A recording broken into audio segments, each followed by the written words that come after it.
Hello everyone, this is E. Madhur Meenakshi, lecturer in Commerce, PSM College, Ramchandrapuram. Today we will discuss about sinking fund from corporate accounting. Sinking fund means నిక్షేప నిధి. So ఈరోజు క్లాస్లో నిక్షేప నిధి అంటే ఏమిటి, అది ఎందుకు ఉపయోగపడుతుంది అనేది మనం తెలుసుకుందాము. కార్పొరేట్ అకౌంటింగ్ మీన్స్ కంపెనీకి సంబంధించిన ట్రాన్సాక్షన్స్ అన్నిటినీ కూడా మనం ఏ విధంగా అకౌంటింగ్ ట్రీట్మెంట్ చేయాలి, కంపెనీ ఎస్టాబ్లిష్మెంట్ ప్రాసెస్ ఎలా ఉంటుంది, దీనికి సంబంధించినంత తెలుసుకుంటున్నాం. సో అందులో ఇక్కడ సింకింగ్ ఫండ్ అనేది చాలా కీ రోల్ ప్లే చేస్తుంది. సో ఈ ఫండ్ని ఎందుకు ఏర్పాటు చేసుకోవడం జరుగుతుంది, ఫండ్ ఎందుకు ఉపయోగపడుతుంది అనేది తెలుసుకుందాము.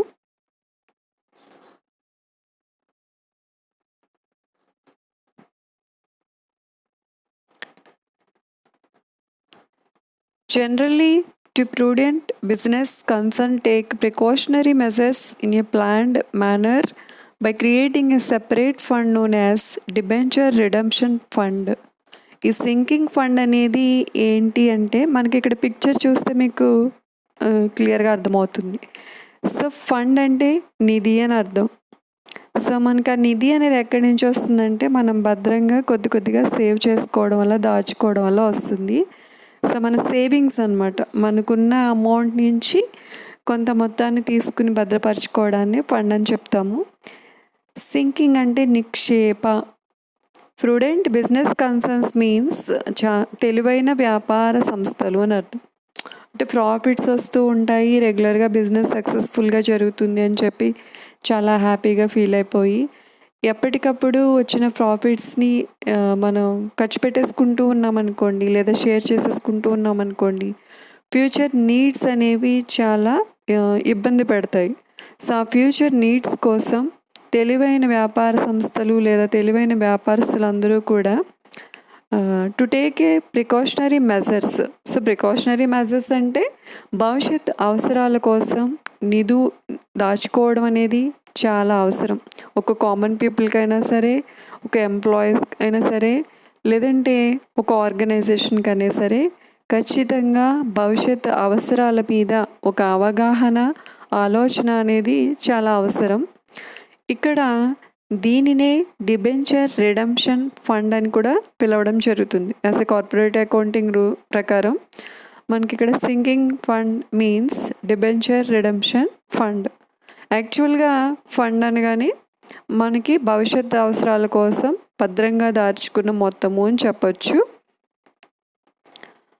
అంటే దేనికోసమైనా కావచ్చు, అంటే మన అవసరాలు ఎలా ఉంటాయి అనేది తెలియదు కదా. సపోజ్ ఒక కామన్ పీపుల్ ఉన్నారనుకోండి, ఫ్యూచర్లో ఒక హౌస్ని కన్స్ట్రక్ట్ చేసుకోవాలనుకుంటున్నారు. సో అప్పుడు ఏం చేయొచ్చు అంటే వాళ్ళ సేవింగ్స్ నుంచి కొంత అమౌంట్ని భద్రంగా దాచుకుని హౌస్ని ఏర్పరచుకోవడం కోసం ప్రయత్నించడం అనేది చేయాలి. నెక్స్ట్ అలాగే ఎవరైనా ఒక వెహికల్ని పర్చేస్ చేయాలనుకున్నారనుకోండి, సో రెగ్యులర్గా వచ్చే శాలరీ నుంచి కొంచెం మొత్తం సేవ్ పెట్టుకుని పర్చేస్ చేసుకోవచ్చు. లేదంటే శాలరీ మీద కట్ అయ్యేలాగా అమౌంట్ ప్లాన్ చేసుకుని తీసుకోవచ్చు. సో అక్కడక్కడ నీడ్ ఏ రకమైనదైనా కావచ్చు, కానీ దాని మీద మనకు ముందుగానే ఒక అవగాహన, ఆలోచన ఉండాలనేది ఈ సింకింగ్ ఫండ్ యొక్క కాన్సెప్ట్. సో దీన్ని డిబెంచర్ రిడెంప్షన్ ఫండ్ అనడానికి కారణం, కంపెనీ ట్రాన్సాక్షన్స్లో డిబెంచర్స్కి ఖచ్చితంగా రిడెంప్షన్ అనేది ఉంటుంది, అంటే విమోచనం అని అర్థం. షేర్ క్యాపిటల్ అయితే ఎప్పటికీ కూడా పర్మనెంట్గా బిజినెస్లోనే ఉంటుంది, కానీ డిబెంచర్స్కి ఒక పర్టికులర్ డేట్ ఆఫ్ పేమెంట్ అనేది ఉంటుంది. అంటే ఏదో ఒక రోజు చెల్లించాలి అనే ఒక కండిషన్, ఒక డేట్ ఫిక్స్ చేసి ఉంటుంది. ఆ సమయానికల్లా అమౌంట్ చెల్లించాలనే ఒక బాధ్యత ఉంది. కాబట్టి సింకింగ్ ఫండ్ అనే టాపిక్కి ఈ డిబెంచర్ రిడెంప్షన్కి చాలా దగ్గర సంబంధం అనేది ఉంది. అది ఈరోజు తెలుసుకుందాం. When a company issue debentures, company ఎప్పుడైతే డిబెంచర్స్ని ఇష్యూ చేసిందో, it puts it self to a committed liability to redeem the amount after the term of debentures. Term అంటే కాలమ పరిమితి అని అర్థం. రిడీమ్ తిరిగి చెల్లించడం. సో ఇక్కడ ఎప్పుడైతే డిబెంచర్స్ని కంపెనీ ఇష్యూ చేయాలని డిసైడ్ అయ్యిందో, at the same time payment date కూడా డిసైడ్ అయి ఉండాలి. కమిటెడ్ అంటే మనమైనా అంతే. జనరల్‌గా మనం చాలా అవసరాల కోసం అప్పులు మన దగ్గర తీసుకునే వాళ్ళు ఉంటారు. ఒక్కొక్కసారి మనం కూడా అవసరాల కోసం అమౌంట్‌ని ఎవరో ఒకళ్ళని అడుగుతూ ఉండడం ఇలాంటివి జరుగుతూ ఉంటాయి. సో, మనకి తీసుకున్నప్పుడే ఒక పర్టిక్యులర్ డేట్ కానీ, ఒక పర్టిక్యులర్ టైం కానీ మనం థింక్ చేసి ఉండాలి. అంటే ఇది ఖచ్చితంగా అప్పు కాబట్టి మనకి రుణ బాధ్యత కలిగి ఉన్నాము. కాబట్టి దీన్ని ఖచ్చితంగా ఫ్యూచర్‌లో ఎప్పుడైనా పేమెంట్ చేయాల్సిందే. సో, ఎలా చేయాలి? ఏ విధంగా చేయాలి? ఎప్పుడు చేయాలి? సో, ఇలా ఇవన్నీ కూడా కమిట్ అయ్యి ఉండడం అనేది సర్వసాధారణం. అలా అయినప్పుడు మాత్రమే మనం ఖచ్చితంగా సరైన సమయానికి అమౌంట్ పే చేయగలుగుతాము. మనకి బర్డెన్ అనేది లేకుండా చేసుకోగలుగుతాము. సో, అలాగే కంపెనీ కూడా షేర్ క్యాపిటల్ అయితే పర్మనెంట్‌గా లాంగ్ టర్మ్ కంపెనీలో ఉండిపోతుంది. No problem. దాన్ని ఎప్పటికీ కూడా రీపేమెంట్ చేయాలన్న ఛాన్సే లేదు. కానీ కంపెనీ డిబెంచర్స్‌ని గనక ఇష్యూ చేయాలని డిసైడ్ అయినట్లయితే గనక డిబెంచర్స్ అనేది ఆప్షనల్ అనమాట. రుణం ద్వారా కూడా మూలధనాన్ని సేకరించుకోవచ్చు అని ఉన్న ఒక అవకాశం. 1956 యాక్ట్ ప్రకారం కంపెనీస్‌కి ఈ డిబెంచర్స్‌ని ఇష్యూ చేయడం ద్వారా కూడా అడిషనల్ క్యాపిటల్‌ని గ్యాదర్ చేసుకోవచ్చు అనే ఉన్న అవకాశం. ఎప్పుడైతే ఈ విధంగా మూలధనాన్ని సేకరించుకోవాలి అని ఆలోచించిందో కంపెనీ, అప్పుడు ఖచ్చితంగా దీన్ని ఎప్పుడు చెల్లించాలి అనేది కమిట్ అవ్వాలి. ఏ విధంగా చెల్లించాలనే ఆలోచన కూడా ఖచ్చితంగా ఉండాలి. So, to have the amount, A fixed amount is set A side every year out of profits. జనరల్‌గా బిజినెస్‌కి డబ్బులు అంటే ప్రాఫిట్స్ అనమాట. మనకి జనరల్‌గా కామన్ పీపుల్స్ తీసుకున్నాం అనుకోండి, శాలరీస్ కానీ లేదంటే డైలీ వర్కర్స్ ఉంటారు. సో, ఈరోజు వర్క్ చేస్తే అమౌంట్ వస్తుంది. వాళ్ళకి అమౌంట్ ఎలా వస్తుంది అని చెప్పడానికి వర్క్ చేస్తారు. అమౌంట్ అనేది తీసుకోవడం జరుగుతుంది. సో, వర్క్ లేదంటే అమౌంట్ ఉండదు. సో, అలాగే ఒక ఎంప్లాయీని తీసుకుంటే రెగ్యులర్‌గా ఒక ఇన్‌స్టిట్యూషన్‌లో కానీ లేదంటే ఏదైనా ఒక ఆర్గనైజేషన్‌లో కానీ వర్క్ చేయడం జరుగుతుంది. ఎవ్రీ మంత్ శాలరీ తీసుకోవడం అనేది జరుగుతుంది. అదేవిధంగా బిజినెస్‌కి అమౌంట్ ఎక్కడి నుంచి వస్తుందంటే ప్రాఫిట్స్. కంటిన్యూస్‌గా బిజినెస్ ట్రాన్సాక్షన్స్ జరుగుతూ ఉంటాయి. బిజినెస్‌లో సక్సెస్ అయినప్పుడు ప్రాఫిట్స్ అనేవి రావడం జరుగుతుంది కాబట్టి, ఆ వచ్చిన ప్రాఫిట్స్ నుంచి ప్రతి సంవత్సరం కొంత మొత్తాన్ని భద్రపరచడం అనేది చాలా అవసరం. ఈ విధంగా భద్రపరచడాన్ని సింకింగ్ ఫండ్ అని పిలుస్తారు. This is called sinking fund, నిక్షేప నిధి. సో, నిక్షేప నిధి అంటే ఏంటంటే భవిష్యత్ అవసరాల కోసం లాభాల్లోంచి కొంత మొత్తాన్ని తీసుకుని పక్కన పెట్టుకోవడం అని అర్థం. దీనికి కనుక అకౌంటింగ్ ట్రీట్మెంట్ చేసినట్లయితే మనకి కింద జర్నల్ ఎంట్రీ కనిపిస్తుంది. Profit and loss account data to sinking fund account. ప్రాఫిట్స్లోంచి జనరల్గా మనం చాలా సార్లు చెప్పుకున్నాం, కంపెనీ వచ్చిన ప్రాఫిట్స్లోంచి డివిడెండ్ పే చేస్తుంది షేర్ హోల్డర్స్కి. అదేవిధంగా డిబెంచర్ హోల్డర్స్కి ఇంట్రెస్ట్ పే చేయాలి. 2 రెస్పాన్సిబిలిటీస్ ఉన్నాయి. ఎవరికి ముందు పే చేయాలంటే డిబెంచర్ హోల్డర్స్కి ముందుగా వడ్డీ కట్టాలి. ఎందుకంటే వాళ్ళు రుణదాతలు కాబట్టి, అప్పు ఇచ్చిన బయట వ్యక్తులు కాబట్టి వాళ్ళకి వడ్డీ చెల్లించాలి. అప్పు తీరిన తర్వాత, అప్పు మీద బాధ్యత తీరిన తర్వాత ఇంకా ప్రాఫిట్స్ ఏమైనా ఉంటే గనక అప్పుడు వాటాదారులకు డివిడెండ్ అనేది చెల్లించడం జరుగుతుంది. ఈ అన్నీ చేయడానికి ముందు, అంటే ఈ ట్రాన్సాక్షన్స్ డివిడెండ్ పేమెంట్ చేయడానికి ముందు, ఇంట్రెస్ట్ పే చేయడానికి ముందు వచ్చిన ప్రాఫిట్స్ నుంచి కొంత మొత్తాన్ని పక్కన పెట్టుకోవాలి. అంటే ఎక్కువగా ప్రాఫిట్స్ వచ్చాయనుకున్న సిచ్యువేషన్స్లో ఈ విధంగా చేయడం జరుగుతుంది. So, profit and loss account data to sinking fund account అంటే ప్రాఫిట్ని మనం తగ్గించేస్తున్నాం అనమాట. సింకింగ్ ఫండ్ని క్రెడిట్ చేసాము అంటే ప్రాఫిట్ అండ్ లాస్ అకౌంట్ని ఇక్కడ డెబిట్ చేస్తున్నాం. అంటే profit and loss account debit side అంటే మనకి అక్కడ ప్రాఫిట్ అండ్ లాస్ అకౌంట్లో మనం ఏం పోస్ట్ చేస్తామంటే debit all expenses and losses, credit all incomes and gains. So, debit side post చేసేవన్నీ కూడా ఎక్స్పెన్సెస్ అండ్ లాసెస్. సో, ఇక్కడ సింకింగ్ ఫండ్ని క్రెడిట్ చేస్తున్నాం అంటే మనం వచ్చిన ప్రాఫిట్స్ నుంచి తగ్గించి చూపిస్తున్నాము అని అర్థం. సో, కాబట్టి ప్రాఫిట్ అండ్ లాస్ అకౌంట్లో డెబిట్ సైడ్ దీన్ని పోస్ట్ చేయడం జరుగుతుంది. అంటే ఇక్కడ సింకింగ్ ఫండ్ అంటే కంపెనీకి సంబంధించినంత వరకు ఫ్యూచర్ అవసరాల కోసం లాభాల్లోంచి కొంత మొత్తాన్ని ప్రతి సంవత్సరం భద్రపరచడాన్ని నిక్షేప నిధి అని పిలుస్తారు.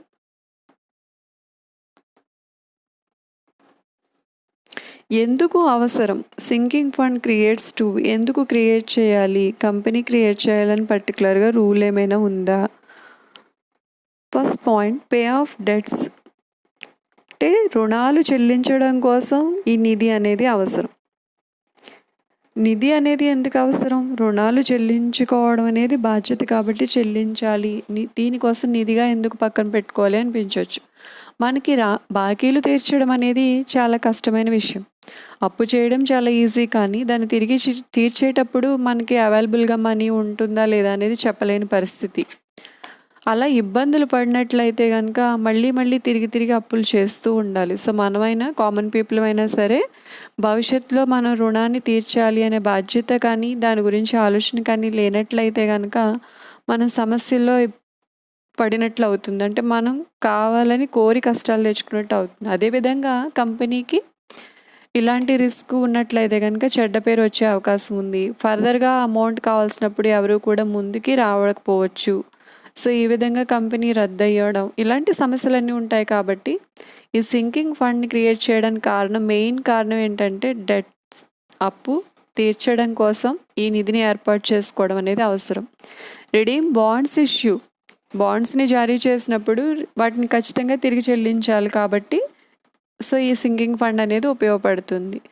మనకి how many types of debentures అన్నప్పుడు తెలుసుకున్నాం. రిడీమబుల్ డిబెంచర్స్, ఇర్రిడీమబుల్ డిబెంచర్స్ అని. రిడీమబుల్ డిబెంచర్స్కి ఖచ్చితంగా ఒక డేట్ ఆఫ్ పేమెంట్ అనేది ఉంటుంది. ఏ రోజు చెల్లించాలి అనేది ఆ బాండ్ మీద డేట్ని డిసైడ్ చేసి ఉంచుతారు. కాబట్టి ఆ డేట్ వచ్చే టైం కల్లా అమౌంట్ని అవైలబుల్గా ఉండేలాగా చూసుకోవాలి. సో మనకు ఆ ఇయర్లో ప్రాఫిట్ రావచ్చు, లేదంటే లాస్ రావచ్చు. పరిస్థితులు ఏ విధంగా ఉంటాయనేది మనం చెప్పలేం. డబ్బులు ఆ సమయానికి అందుబాటులో ఉంటాయన్న గ్యారంటీ కూడా ఉండదు. కాబట్టి సో మనం ముందుగానే జాగ్రత్త పడి ఇలా నిధి రూపంలో దాచుకున్నట్లయితే కనుక అలాంటి సెటిల్మెంట్స్ అన్నిటిని కూడా చాలా ఈజీగా చేయొచ్చు.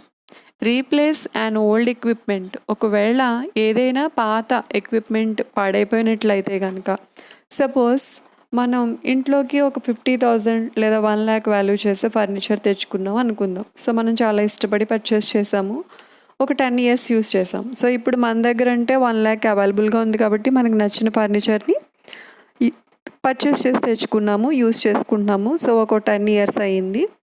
లైఫ్ టైం అనేది పెరిగే కొలది మనకి డిప్రిసియేషన్ అనేది పెరిగిపోతుంది కదా. సో ఈ విధంగా అది అంటే ఆ ప్రాపర్టీ అనేది పాడైపోయే స్టేజ్కి వచ్చింది అనుకోండి.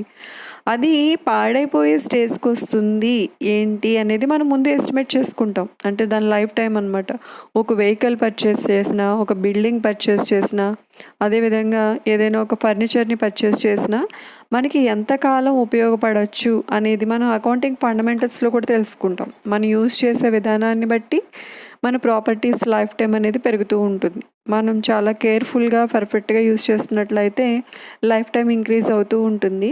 మనం చాలా రఫ్గా హ్యాండిల్ చేస్తుంటే కనుక లైఫ్ టైం అనేది రెడ్యూస్ అయిపోతుంది. సో ఈ విధంగా మనం వాడే విధానాన్ని బట్టి, ఆ ఫర్నిచర్ మనం పర్చేస్ చేసిన ఐటమ్ బట్టి, క్వాలిటీని బట్టి మనకి ఒక అంచనా అనేది ఉంటుంది. అది ఎప్పటి వరకు ఉపయోగపడవచ్చు, ఎప్పుడు పాడైపోతుంది అని. సో ఆ టైంకి మనం మళ్ళీ తిరిగి పర్చేస్ చేసేలాగా ఐడియా అనేది క్రియేట్ చేసుకునే అమౌంట్ అవైలబుల్గా పెట్టుకోవాలి.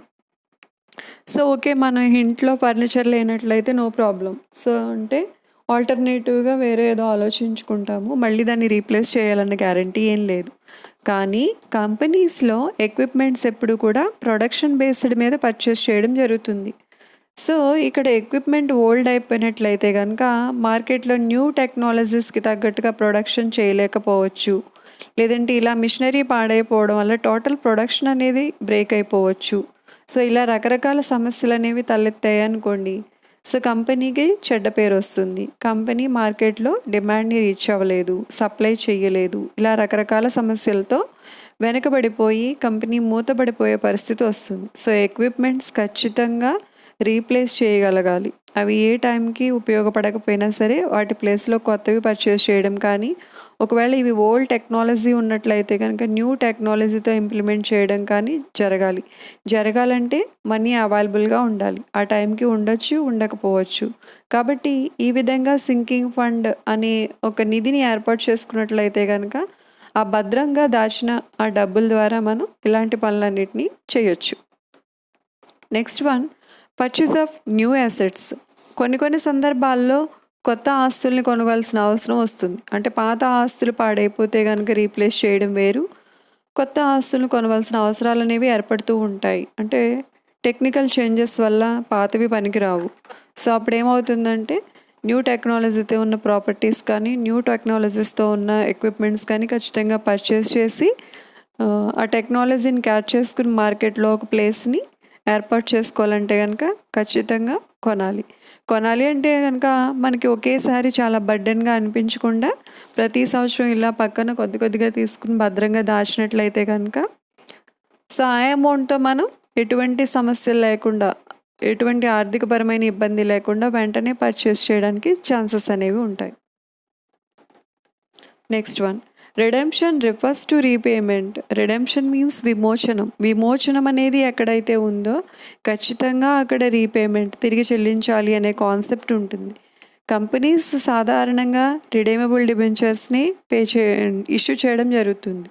రిడీమబుల్ డిబెంచర్స్ వల్ల ఏమవుతుందంటే ప్రజెంట్ పరిస్థితులకి లేదా ప్రజెంట్ ఆర్థిక అవసరాలకు తగ్గట్టుగా అమౌంట్ అనేది కలెక్ట్ అవుతుంది. దానికి డేట్ ఆఫ్ రీపేమెంట్ సెట్ చేయడం వల్ల బాధ్యత అనేది కూడా ఉంటుంది, ఎప్పుడు చెల్లించాలన్నది ఒక బాధ్యత కూడా ఉంటుంది. సో ఎక్కడైతే ఈ విమోచనం అనే టాపిక్ వస్తుందో ఖచ్చితంగా అక్కడ రీపేమెంట్కి సిద్ధంగా ఉండాలి. విమోచనం అన్న పాయింట్ ఉన్న చోట తిరిగి చెల్లించడానికి డబ్బుల్ని అందుబాటులో పెట్టుకోవడం అనేది చాలా అవసరం. సో ఈ విధంగా రిడెంప్షన్ ఉన్న చోట రీపేమెంట్ తప్పనిసరి కాబట్టి ఇలాంటి సందర్భాలలో సింకింగ్ ఫండ్ రూపంలో అమౌంట్ని భద్రపరచుకోవడం అనేది కంపెనీకి చాలా అవసరం. ఈజియస్ ద డెట్ బర్డెన్ అంటే మనకి అప్పు యొక్క భారం అనేది ఉండదు. ఫర్ ఎగ్జాంపుల్ మీరు ఎక్కడైనా ఒక 50,000కి జాబ్ చేస్తున్నారనుకోండి. ఫర్ ఎగ్జాంపుల్ ఎవరైనా ఒక ఎంప్లాయ్ ఎవ్రీ మంత్ 50,000 డ్రా చేస్తున్నారు జాబ్ సాలరీ రూపంలో. అతను ఎవ్రీ మంత్ 50,000 ఖర్చు పెట్టేస్తూ ఉన్నాడు. అంటే ఫ్యూచర్ నీడ్స్ అనేది ఐడియా లేకుండా, ఫ్యూచర్ గోల్స్ అనేవి ఏమీ లేకుండా ఎప్పుడు వచ్చిన అమౌంట్ని అప్పుడే ఖర్చు పెట్టేస్తూ ఉన్నాడు అనుకోండి. అతనికి ఏదైనా హెల్త్ ప్రాబ్లమ్స్ కావచ్చు, ఫ్యామిలీ ప్రాబ్లమ్స్ కావచ్చు, సంథింగ్ జాబ్ అనేది ఒకవేళ కోల్పోయినట్లయితే కనుక నెక్స్ట్ ఇన్కమ్ అనేది ఉండకపోవచ్చు. ఇలా రకరకాల సమస్యలు వస్తాయి. వచ్చినప్పుడు ఏమవుతుందంటే అప్పులు చేసుకోవాల్సిన అవసరం వస్తుంది. సో అప్పులు చేసుకున్నప్పుడు వాటిని తిరిగి చెల్లించే అవకాశం అనేది కూడా లేదు ఇక్కడ. ఎందుకంటే ఎప్పుడు వచ్చిన అమౌంట్ అప్పుడే ఖర్చు అయిపోయింది కాబట్టి అప్పు చేసుకోవడం అనేది ఒక భారం, దాన్ని తిరిగి చెల్లించలేని స్థితి అనేది మరొక భారం. సో ఈ విధంగా ఏమవుతుందంటే ఒక మనిషి ఫైనాన్షియల్గా నాశనం అవ్వడానికి, అంటే వాల్యూ తగ్గిపోవడానికి ఛాన్సెస్ ఉంటాయి. అదేవిధంగా కంపెనీకి కూడా అప్పులు చేసిన తర్వాత వాటిని ఈజీగా చెల్లించుకునే మార్గం కూడా చూసుకోవాలి. అప్పుడే కంపెనీకి మంచి పేరు ప్రతిష్టలు ఉంటాయి. ప్లస్ అలాగే ఫర్దర్గా డెవలప్ అవ్వడానికి కూడా ఛాన్సెస్ ఉంటాయి. సో ఈ విధంగా ఈ అప్పు యొక్క బాధ్యత అనేది చాలా ఈజీగా మనం తప్పించుకోవడానికి ఈ విధంగా భవిష్యత్తు అవసరాల కోసం నిధులు అనేవి ఉపయోగపడతాయి. సో మనం చెప్పుకున్న ఎగ్జాంపుల్ ప్రకారం 50,000 శాలరీకి వర్క్ చేసే ఒక పర్సన్ ఎవ్రీ మంత్ మ్యాక్సిమం ఒక 20,000 ఆర్ 10,000 సేవ్ చేసుకుంటూ భద్రంగా పక్కన పెట్టుకున్నాడు అనుకోండి. ఒకవేళ ఫ్యూచర్లో జాబ్ లేకపోయినా, లేదంటే ఏదైనా ఫైనాన్షియల్ ప్రాబ్లమ్స్ వచ్చినా, లేదంటే ఏదైనా హెల్త్ ప్రాబ్లమ్స్ వచ్చినా ఈ పక్కన సేవింగ్స్ ఉన్నవి కదా, అవి వాటిని తన అవసరాల కోసం వినియోగించుకోవచ్చు. చాలా సేఫ్గా రిలాక్స్గా ఉండొచ్చు. సో అలాగే కామన్ పీపుల్ అయినా సరే, ఆర్గనైజేషన్ అయినా సరే, ఒక ఇన్స్టిట్యూషన్ అయినా సరే ఖచ్చితంగా ఫ్యూచర్ నీడ్స్ మీద ఒక ఐడియా ఉండడం అనేది సింకింగ్ ఫండ్ యొక్క main concept.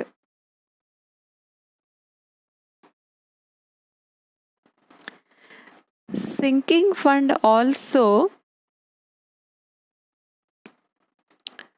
out of profits and invested in readily realizable securities with the purpose of providing a definite amount of money needed for redemption of debentures at a particular date. ఇక్కడ మన company transactions, corporate accounting గురించి మాట్లాడుకున్నంతసేపు sinking fund means debentures redemption fund. ఎందుకంటే డిబెంచర్స్ని issue చేసినప్పుడు ఖచ్చితంగా వాటికి ఒక రీపేమెంట్ డేట్ అనేది సెట్ చేయడం జరుగుతుంది. కాబట్టి ఈ సింకింగ్ ఫండ్ ద్వారా సేవ్ చేసిన అమౌంట్ అంతా కూడా ఈ రిడెంప్షన్ కోసమే యూజ్ చేస్తారు. అంటే రుణదాతలకు తిరిగి చెల్లించడం కోసమే యూజ్ చేయడం జరుగుతుంది. ఈ సింకింగ్ ఫండ్ని ఇలాగే భద్రంగా పెట్టడం వల్ల ఉపయోగం ఏముంది? For example, company every month ప్రాఫిట్స్లోంచి ఒక 20,000 సేవ్ చేస్తుంది అనుకోండి. ఆ 20,000 అలాగే భద్రంగా ఉండడం వల్ల ఉపయోగం ఏముండదు. Invested in readily reliable securities, other సెక్యూరిటీస్లో మళ్ళీ ఇన్వెస్ట్ చెయ్యాలి. సో అలా స్టెబుల్గా ఉండిపోతే ఆ 20,000 రూపాయలే ఉంటాయి. దాన్ని మళ్ళీ తిరిగి ఆర్థికంగా ఉపయోగపడే ఒక సెక్యూరిటీస్లో ఇన్వెస్ట్ చేసినట్లయితే కనుక అమౌంట్ భద్రంగా ఉంటుంది, ప్లస్ ఎక్స్ట్రా అమౌంట్ అనేది కూడా వస్తుంది. Purpose of providing a definite amount of money needed. So actual amount అనేది ఉంటుంది, ఎక్స్ట్రా అమౌంట్ కూడా వస్తుంది. ఫర్ ఎగ్జాంపుల్, మన ఎంప్లాయీ గురించి మాట్లాడుకుంటున్నాం. ఒక ఎంప్లాయీ ఎవ్రీ మంత్ 20,000 సేవ్ చేసుకుంటున్నాడని చెప్పుకుంటున్నాం కదా. ఈ 20,000 సేవ్ చేసుకుని తన బ్యాంక్లోనో లేదా ఇంట్లోనో భద్రంగా దాచుకోవడం వల్ల ఉపయోగం ఏమి ఉండదు. ఈ 20,000 మీద మళ్ళీ ఎక్స్ట్రాగా ఆదాయం వచ్చేలాగా ఆలోచించుకోవాలంటే వేరే సెక్యూరిటీస్లో పెట్టడం. అంటే బ్యాంక్లో డిపాజిట్ చేసుకున్నాడు అనుకోండి, ఇంట్రెస్ట్ అనేది వస్తుంది. లేదు ఎవరికైనా అప్పుగా ఇచ్చాడు అనుకోండి, ఆ అమౌంట్ తనకు కావాల్సినప్పుడు కలెక్ట్ చేసుకునే అవకాశం ఉంటుంది. ఎవ్రీ మంత్ ఇంట్రెస్ట్ అనేది, అంటే ఎక్సెస్ ఇన్కమ్ అనేది కూడా వస్తుందన్నమాట. సో ఈ విధంగా రిలయబుల్ సెక్యూరిటీస్లో మళ్ళీ ఇన్వెస్ట్ చేస్తూ ఉండాలి. సో అప్పుడు ఏమవుతుందంటే money needed for redemption of debentures at a particular date.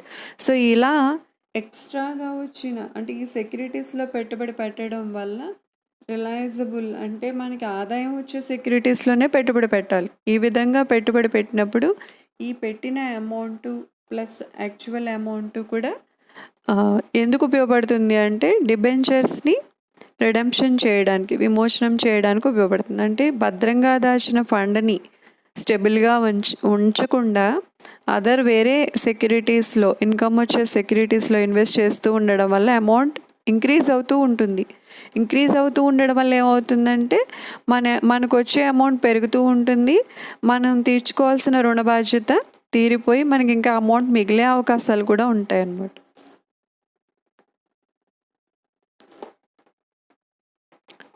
So మనకి ఇక్కడ sinking fund means company transactions ప్రకారం రిడెంప్షన్ ఫండ్.